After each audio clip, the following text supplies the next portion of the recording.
लेकिन दिल्ली का भी सदन नहीं चला, दिल्ली का भी सदन नहीं चला।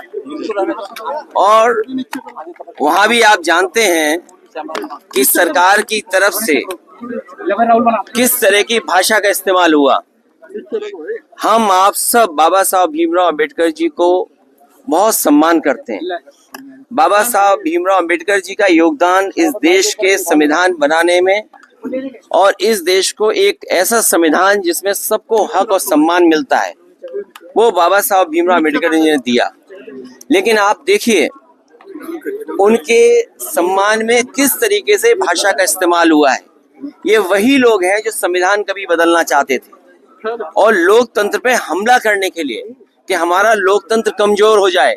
लोकतंत्र वो है जिसमें हम लोगों की बातों को सुनते हैं, हर इंसान को जोड़ करके लोकतंत्र है। लेकिन ये लोग मन विधान से चलने वाले लोग एक तंत्र पसंद करना चाहते हैं। ये तो हालत दिल्ली की है। और यूपी की हालत जो है, हमारे जो मुख्यमंत्री जी, उनकी भाषा तो ऐसी है कि अगर आप सुने तो आपको भी गुस्सा आ जाएगा।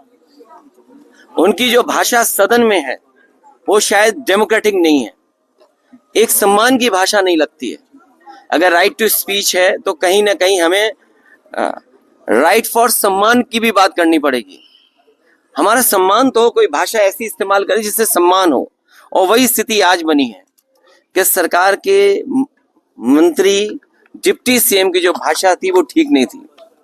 आप किसी को उपनाम से कैसे बुला सकते हैं? एक कॉन्स्टिट्यूशनल पोस्ट है, कॉन्स्टिट्यूशनल पोस्ट में बैठे हुए किसी भी व्यक्ति को सम्मान से ही बुलाया जा सकता है।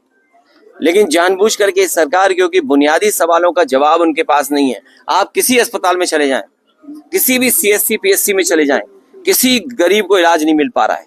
ये वही सरकार है जो अस्पताल के साथ साथ प्राइमरी स्कूल बंद करने जा रही है।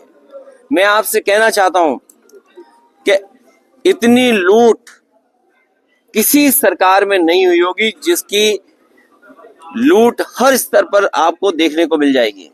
तहसील स्तर, थाना स्तर या किसी भी कामकाज के लिए इतनी लूट उत्तर प्रदेश में नहीं हुई जितना भारतीय जनता पार्टी की सरकार में हो रही है। इन सभी चीजों को छिपाने के लिए भारतीय जनता पार्टी फेस नहीं कर सकती है।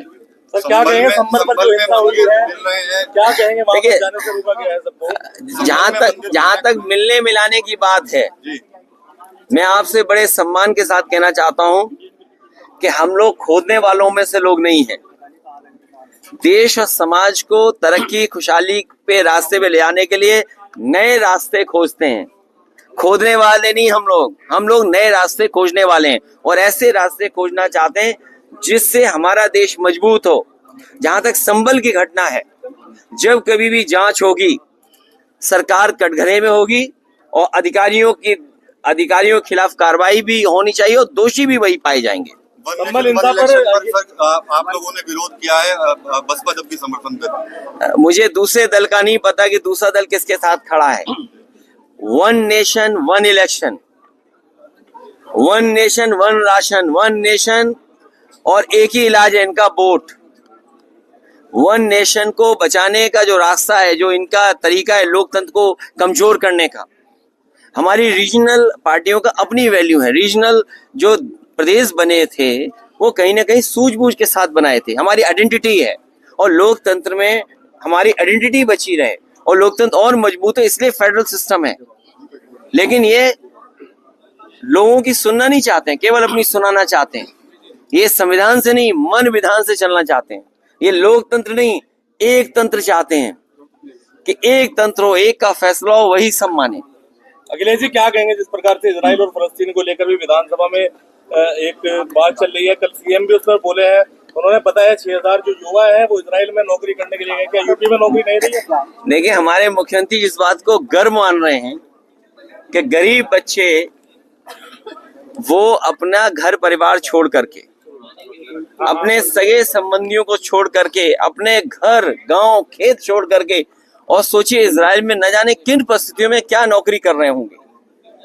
किसी कोने में आप चले जाएं, लेकिन जो घर में रोजगार नौकरी कर करके सम्मान आप पा सकते हैं वो दूसरे कोने में नहीं पा सकते हैं। और सरकार अगर यही गर्व करती है तो जितने बच्चों को नौकरी दिलाई है उन बच्चों की सूची जारी करें और सूची जारी करते समय ये भी सरकार बताए कि वो बच्चे किस तरह का काम वहाँ कर रहे हैं और किस तरह का काम उनसे लिया जा रहा है। बांग्लादेश के हिंदुओं पर सभी पार्टियां मौन है, आप क्या कहना चाहेंगे इस बारे में? कोई पार्टी मौन नहीं है, पूरा देश ने जान लिया ये सरकार बहुत कमजोर है, पूरे देश ने जान लिया है।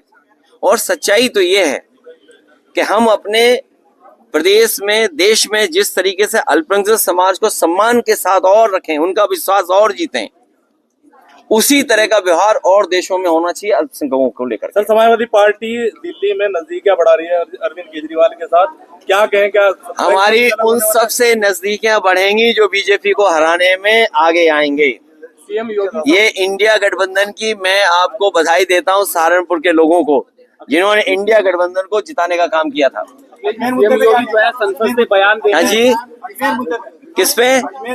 मैंने आपसे कहा कि खोदने से भाईचारा नहीं अच्छा होता है, खोदने से हम स्वार्थ खो देंगे, खोदने से हम भाईचारा खत्म कर रहे हैं। और प्लेसेस ऑफ वर्शिप एक्ट जो हमारा कानून है, तभी तो हम और आप सबसे ये चर्चा करते थे कि भारतीय जनता पार्टी के लोग संविधान पे नहीं चलना चाहते हैं, ये लोकतंत्र पे भरोसा नहीं करते हैं, एक तंत्र पे भरोसा करते हैं। मुख्यमंत्री जी ने कहा योगी आदित्यनाथ ने कि समाजवादी और कांग्रेस का तलाक होने जा रहा है, इसके बारे में क्या कह रहे हैं? उन्हें क्यों इस बात की चिंता है? उन्हें किस बात की चिंता है? मेरा कुछ चुनाव में मुख्यमंत्री जी ने कहा। वैसे हालांकि वह इतने कैमरों के सामने वो बात नहीं कह सकता हूँ जो मेरे मन में आई बात कहने की, सीएम योगी लगातार वो बात आप समझ गए होंगे। क्या मानते हैं? उन्हें क्या लेने देना शादी किसकी हो रही है, कौन शादी में नहीं शामिल हो रहा है, कौन किसके शादी में शामिल होने जा रहा है नहीं जा रहा।